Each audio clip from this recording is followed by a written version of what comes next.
Hello, friends. A very warm welcome to the next episode on economics questions. And again, the goal is to understand and to internalize the demand of the questions and to see what makes us to take up certain introduction and how our thought process goes through the answers. There is no one way to write it. There is no one way to internalize information, but there is certain process behind. There is a pedagogy behind everything. There is a mantra behind everything. There is a management technique behind everything, which is to be suited to each candidate differently, and that is why candidates from different walks of life, different options, different parts of India, different age group, different educational background, all become part of administrative services because they carry certain elements of similarity, and that is called unity in diversity, or you can say an element of diversity within uniformity. So explain the role of commercialization of agriculture in the events of famines in India. Very, very specific and a very, very important point because it is very important to see that agriculture being the largest provider of GDP in pre-independence times, and commercialization of agriculture is definitely taking away the bread and butter of farmers, thereby creating havoc with the village economy which was there earlier on. So famines and commercialization of agriculture both amplified each other, degrading the state of agriculture in British India. I think fine start, as exemplified by different surveys, as exemplified by reports by different governors were also surveying when they were talking about indigo is bleaching the bones of India, or when they were doing paintings, they are not writing directly about India, but they are showing the impoverishment of India. So it's a reflection. So this is a very good figure, superimposition cycle. But then once we have written the same thing, try not to make it in the figure in the same thing. Try to show something else. Something means we can take up the second part. For example, commercial agriculture, indigo, ऐसा करके जैसे नीचे हमने लिखा unplanned and unscientific expansion. Bengal stuck to jute, Bihar to indigo, Bombay or Marathwada region, or you can say Maharashtra region to cotton. That's very good. Led to mismatch of in prerequisite and outcomes. For example, big famines of 1717, 1784, and 1943 took lives of 3 million people.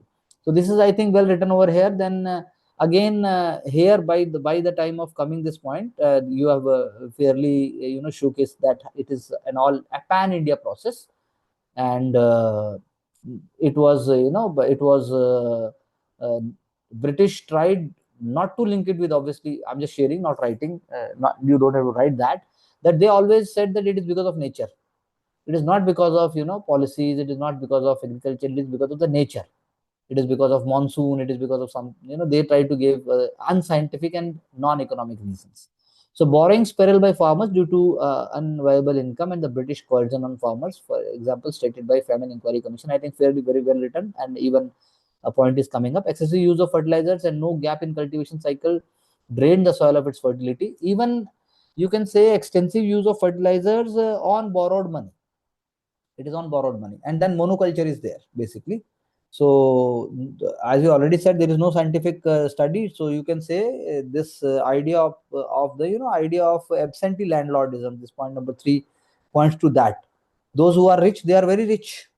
So it is actually perpetuating the idea of inequality in society. So commercialization of agriculture had a socio-economic impact also.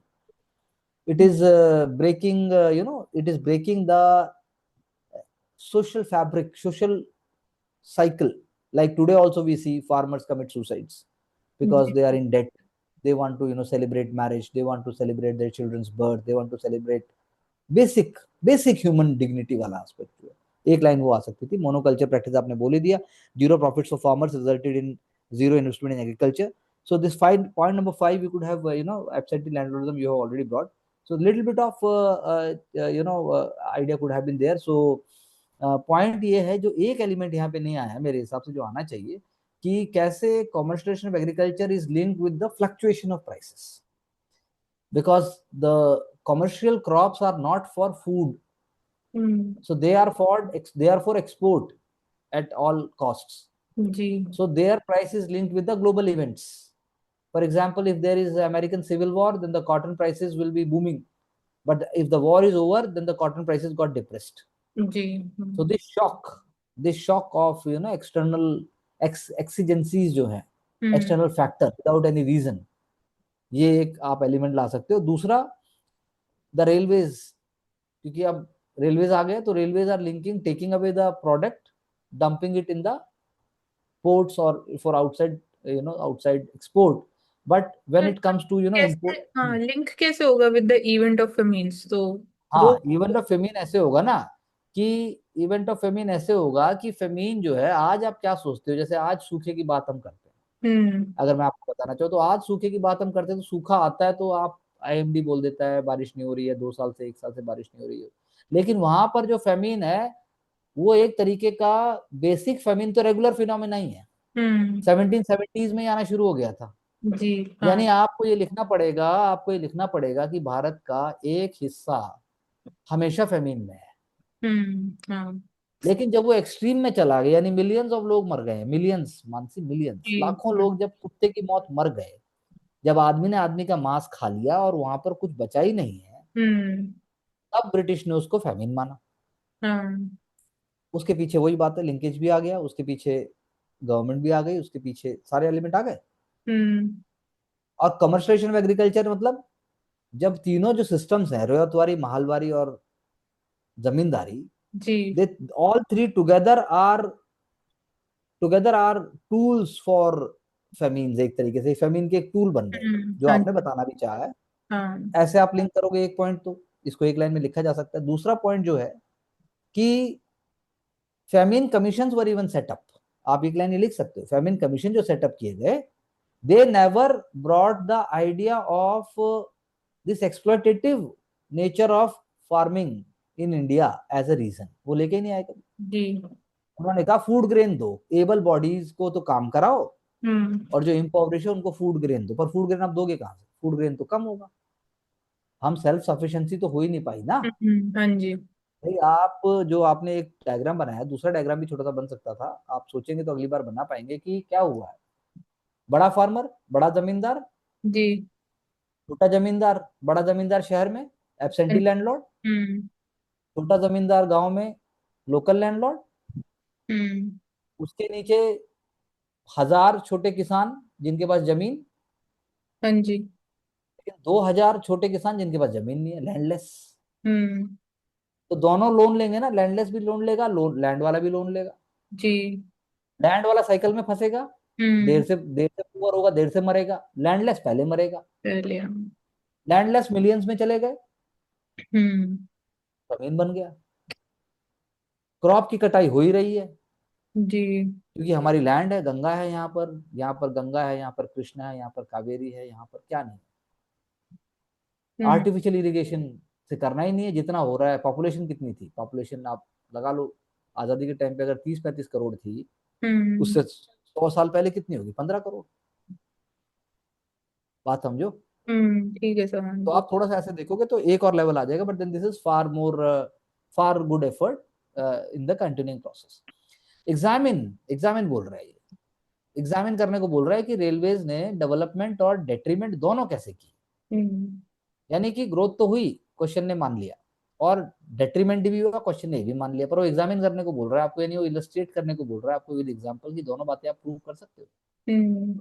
Railway brought transport revolution in the first link established in 1853 between Bombay to Thane. It acted as a sugar coated knife. चलो ये आपने बोल दिया, लेकिन economic perspective से अगर हम लिखते, तो हम हम्म। ये लिखते कि कैसे, फर्स्ट लाइन में अगर आप ये बता, बिल्कुल सही बताया कि बॉम्बे टू थाने हो गया, और साथ में आप कहिए कि ट्रांसपोर्ट लाइन नहीं है, वो रानीगंज कोल माइंस तक भी तो लाइन बनी थी साथ साथ में।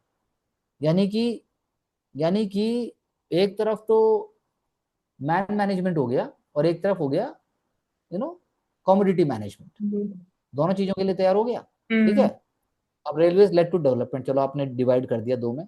Ease of travel in less time over large distances, general statement है, लेकिन आप ऐसे कह सकते हो अफोर्डेबल ट्रेवल, इकोनोमाइज, ऐसा आप कह सकते हो। अफोर्डेबल हुआ, पैसा तो था ही ना, हम्म। ब्रिटिश ही छापेगा, ब्रिटिश ही तो चवन्नी, एक आना, आधा आना, 5 आना, जो भी है। बूस्टेड रीजनल कनेक्टिविटी, के लिए। तो बूस्टेड, इंडियंस के लिए कैसे बोल सकते हैं, मतलब सबके लिए वो अफोर्डेबल था, पॉवर्टी भी। सबके लिए तो अफोर्डेबल नहीं है इंडियंस के लिए, लेकिन इंडियंस को अफोर्डेबल हुआ। अरे हम्म। सब तो ट्रेवल ही नहीं कर रहे, हम्म। ट्रैवल तो भाई बंगाली ट्रैवल क्यों जाएगा मद्रास जब वो पढ़ा लिखा ही नहीं है? पढ़ा लिखा ही बंगाली जाएगा, हाँ। बिजनेसमैन ही जाएगा, लॉयर जाएगा, वकील जाएगा, राइटर जाएगा, लीडर जाएंगे, बस आम आदमी थोड़ा ना जा रहा है। हम्म। आम आदमी तो अभी भी दिल्ली नहीं आता भाई। हाँ जी। आधी दिल्ली, आधा भारत दिल्ली नहीं आया ना, वो रिपब्लिक डे परेड हम्म। अपने वहां देखता है। बूस्टेड रीजनल कनेक्टिविटी बिल्कुल सही बात है, लेकिन मैं चाहूंगा इसमें भी तुम दिखा दो कि कैसे बॉम्बे, कलकत्ता, मद्रास, कुछ भी हम्म। लिख दो ऐसा मतलब। जी। सपोर्टेड इंट्रा एंड इंटरस्टेट, तो वर्ड्स तो आ गए, मोर लेबर फोर्स सब कुछ आ गया, लेकिन उसको बस थोड़ा एग्जाम्पल्स। सा इलस्ट्रेट करना है। हाँ, स्प्रेड ऑफ वो भी छोटे वर्ड में, spread of ideas and movement of freedom struggle in far flung areas quickly connected to tribal regions of Chota Nagpur plateau, ठीक बात है। Expedited external and domestic trade and flow of good services thus contributed to social economic growth. ये सारे point ठीक है, बस मैं चाहता हूँ पॉइंट थोड़े और स्पेसिफिक हो जाएंगे और थोड़ा सा डेटा आ जाएगा हल्का सा। ओके, अब आपने यहाँ क्या बताया, डेट्रीमेंटल में क्या क्या, facilitate the faster movement of British troops to and officials at the cost of, मतलब आवर जीडीपी, आवर रिसोर्सेज, ऐसा करके कुछ करना पड़ेगा। सप्रेस द फ्रीडम स्ट्रगल, नहीं इकोनॉमिक पर्सपेक्टिव लेके आना, became a way of drain of wealth. हाँ, ये जो 8 नंबर पॉइंट है, large scale investment in railway, इसमें हमें फिगर देनी पड़ेगी, गारंटीड इन्वेस्टमेंट अगर हम दे रहे हैं तो कितना लगा, हम्म। किसने, आरसी दत्त ने क्या बोला, या फिर सुब्रमण्यम उन्होंने क्या बोला, या किसी ने क्या बोला, वो हमें लाना पड़ेगा, तभी हम और थोड़ा अलग लिख पाएंगे। हाँ जी। Lack of modernization of railways infrastructure technology. So, railway was modern at that time. We were having the most advanced railways in the world. But the question is that the pattern of railway is a problem. Hmm. Pattern is a problem, including skilled labor. That was also British. कोयला was also coming from British. Machine tools, और मतलब जो अभी हम Rafale ले रहे हैं या जो अभी हम बात करते हैं, हम कह रहे हैं रफाल यहीं बनाएंगे हम, हम्म। आप हमें 15 दे दो, बाकी बनाएंगे। तो अंग्रेज तो ऐसा नहीं कर रहे थे ना कि 2 रेलवेज ले आए और बाकी यहाँ कारखाने बना दिए। जी। हम्म। सब कुछ वहीं से होके आएगा, जहाज से होके, हम्म। ये आपको लाना पड़ेगा। तो ग्रीन हाउस गैस वैस का तो नहीं आएगा, 10 नंबर तो यहाँ पॉइंट नहीं बनेगा। So unending debate of the ultimate net, ठीक है, कोशिश बहुत अच्छी की, लेकिन बनेगा वो। Commercial of agriculture means cultivating crops for sale, वही मैंने जैसे बोला, in distant market rather than for self sustenance. It has impact and correlation with famines in India. Simple भाषा हम भी बता सकते हैं, ठीक है, हमारा स्टाइल डिफरेंट है। Shift from production of crop, food crop, to non food crop like sugar and tobacco, ठीक बात, चलो कोई नहीं। फूड प्रोडक्शन रिड्यूस बाय 7%, देखो non food production increase by 85%। अब ये आया ना, देखो हम भी हम्म। लिख सकते हैं फूड प्रोडक्शन, लिख दो 50% से कम हो गया, कुछ भी लिख दो यार, कुछ नहीं आ रहा हाँ। लेकिन लिखना पड़ेगा। Per capita food availability decline, again scientific word, economic word, per capita food availability, thus food availability reduced, gains from commercialization was concentrated in few hands, simple, real wages of farmers and tillers remained stagnant, hmm. Again. And तीर्थंकर रे ने ऐसा बोला, हमने भी लिखा है इसको, खैर हमारे पास भी है ये data. Income remain low, inflation increased, led by food grain inflation, वही जैसे मैंने बोला, फूड ग्रेन तो महंगा हो गया, फूड है ही नहीं, हाँ जी। और वो भी ब्रिटिश डिसाइड कर रहा है। Depressed income plus food inflation, hmm. Erosion of purchasing power, here amazing point, simple but amazing. So food affordability reduced, development of railways, second, development of railways and adoption of laissez-faire. The food was exported to international markets, diverted for meeting the requirements of soldiers in war. Trade was not even suspended during acute food shortage on ground that it will lead to poor economics. And food accessibility reduced. Commercialization led to reduction of availability of food, affordability of food, and accessibility of food. Again, we same economic terms, macroeconomic terms. Government did little to alleviate suffering. Public distribution system was ad hoc. No public, work was undertaken to supplement incomes of farmers. Restriction in trade and maintenance of buffer stock was not undertaken. Famine such as Bengal famine of 1943 was a result of commercialization of agriculture. So nothing specific, but hmm. again a reiteration of the fact that again purchasing power of farmers, or even per capita food availability, or even access to food, or even same words they are being played. So we will try to bring that. I hope so. Railway was only major investment made by British in India. Railway is the front forerunners of industrialization. This is a good phrase. Engine of growth. Multiple effects are there. So very relaxed. Backward and forward linkage is there, but in case of India, it did not happen. The development due to railways, connected market, आपने ही बताया, लेकिन market connect करके जो यहाँ पे लिखा price discovery mechanism, ये आ गया ना keyword, and it is bridging regional divide, हमने ही बोल दिया। Regional specialisation of agriculture industrial commodity thus more efficient, ये बात हमने ही बोल दी। रिड्यूस डिस्टेंस बिटवीन मार्केट्स, देखो बात इकोनॉमिक्स की हो रही है। Enable the cost efficient domestic trade and exchange, domestic trade and exchange तो बढ़ेगा ही बढ़ेगा। इनलार्ज द मार्केट ट्रेडिंग या market market enabling. enabling specialization. So again, now what are the representation of वही पॉइंट्स है जो ऊपर लिखा हुआ है, हाँ स्पेशल बिल्कुल सही रीजनल बात है, थोड़ा सा स्पेशलाइजेशन, मार्केट इनेबलिंग भाई ठीक है, हम स्पेशलाइजेशन। सारे नहीं लेंगे, हम सारे नहीं लेंगे, एक तो ले लेंगे। हम हम्म। अपना लिखेंगे ना, एक तो लेना रहना इकोनॉमिक्स पे, ये हमें प्लस पॉइंट देखना है। सो डेट्रीमेंटल टू ग्रोथ कहता है enabled premature deindustrialization, penetration of cheap British goods into Indian markets, source of raw material हमने ही बताया, लेकिन ऐसे नहीं बताया। Contributed to return of wealth हमने ही बोला। The term development of railways included 5% guaranteed for profit. Land being available free of cost. This is a very good point, basic point. Nationalization, nationalists based on current valuation in European stock market. यानी कि जो हमारी railways का nationalisation किया, यानी British सरकार ने जो किया, उसकी वैल्यूएशन यूरोपियन स्टॉक मार्केट से लगानी किससे चाहिए थी? इंडिया के हिसाब से होना चाहिए, हिसाब से नहीं। No backward forward linkage.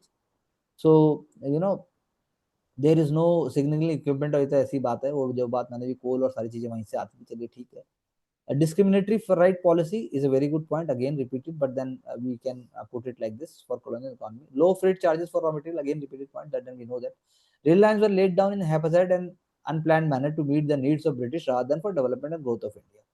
So above mentioned reason, GV Joshi said railway should be considered as India's subsidy to Britain. देखो आ गया ना, it did not act as a take-off agent for India as it did for Britain, USA, but it created a sound base over which industrial growth theory could be built post independence. तो दोनों बातें जोड़ दी, last paragraph ने answer में जो ऊपर कमियां थी उसको पूरा कर दिया, ऐसा हम कह सकते हैं। I hope you will agree with my point. तो अब आप क्या कहते हो? तो मेरे हिसाब से आंसर उठा है, मेरे हिसाब से न्यूएंसेस पकड़ रहे हैं, थोड़ा सा ग्राउंडेड हुआ है, थोड़ा सा एलिमेंट्स आए हैं, लेकिन हमें रिफ्रेन करना है कि इकोनॉमिक्स की आंसर हम जनरलाइज करें, जनरलाइज नहीं करेंगे बस। जी आप क्या कहते हो? सर, जैसे ये वाले आंसर्स थोड़े लेंदी थे गिवन द वर्ड लिमिट या वो, तो इतना एक्सप्लेन तो आई डोंट थिंक सो हम 150 वर्ड्स का अगर क्वेश्चन है तो ज्यादा है, 150 वर्ड्स में थोड़ा कम ही लिखा जाता है। I am mark. Not sure, I am not seen that how much word limit is there. 250 words का अगर क्वेश्चन है, हम्म। 150 और 200 वर्ड्स का आता है ना, हाँ जी। 150 और 200 आ रहा है, 250 तो नहीं आ रहा, अभी तो नहीं आता है, 250 is not coming as of to now. Fifty sir होगा, 250 और 150 होगा ना? 250 और 150 है तो 250 के हिसाब से तो ठीक है। हाँ पर ये 250 20 मार्कर नहीं था सर तो। अगर 10 मार्कर है तो छोटा हम्म। होगा, 15 थोड़ा बड़ा हो जाएगा, और जी। 20 सबसे बड़ा हो जाएगा। तो हम्म। ठीक है, मतलब बात वो नहीं है, हमारे पास मसाला है, हमारे पास भी नहीं, अप्रोच तो है। ये थोड़ा एक्सप्लेन ज्यादा कर रही है, और मेरे को ये लगा कि फैक्ट, जैसे मैं स्पेसिफिक में चली जाती हूँ जब मैं आंसर लिख रही होती हूँ इन वो ठीक थिंकिंग। है, वो अपना स्टाइल है, वो हाँ। सारी चीजें ठीक है आपकी। जी। लेकिन अगर आप ये बोल रहे हो देश जुड़ा, रीजनल डिवाइड कम हुआ, वो इकोनॉमिक्स नहीं लेके आ रहा। अगर हम्म। उसमें लाना है तो आप कोई बात लाओ कि उसका जीडीपी पे कैसे इंपैक्ट हुआ, सोशो हाँ। इकोनॉमिक डिवाइड कम हुई, हम्म। इकोनॉमिक्स हाँ। पकड़ रहा है। लेकिन वही बात है कि थोड़ा डेटा, जैसे जीवी जोशी को उन्होंने लास्ट में बोला कि हाँ, हमने ये सब सब्सिडी दे दी चीजें तो बिल्कुल, सर हाँ करनी है, डेटा और तो ये पर्स। फैक्चुअल चीजें कुछ लेके आनी होंगी, और बाकी हम्म। आई थिंक आ रहा है। बाकी जैसे फेमीन वाले में भी, जैसे आपने बोला कैसे लिखेंगे, तो मैंने आपको बताया, हम्म। बात तो उन्होंने भी नहीं की ऐसी, वरना ये लिखा जा सकता है कि 3 फेमिन कमीशन भी सेटअप हुए, तो उन्होंने भी जो पॉवर्टी एलिवेशन है, या जो यानी जो भारत का ह्यूमन रिसोर्स की बात है, उसको उसको फोकस नहीं किया, तो ये एस्पेक्ट आप लिख सकते हो। जी। हाँ बस सर। इतना सा लिखना है, हम्म। थोड़ा सा अभी और आएगा, अभी हम पॉइंट्स निकाल रहे हैं, कर रहे हैं। हाँ जी। But then it's a fair effort, and will go for, once we go for UPSC based questions, then the real our real what hmm. we can say, real speed will start. जी। So going up with the same direction and going up with the ideas, taking up a deep breath, let's try to see what best we can do in the given circumstances, and try not to give up, try to be more patient, and try to find a positive approach even in difficult circumstances. With this approach, thank you very much for being with Ansarkari.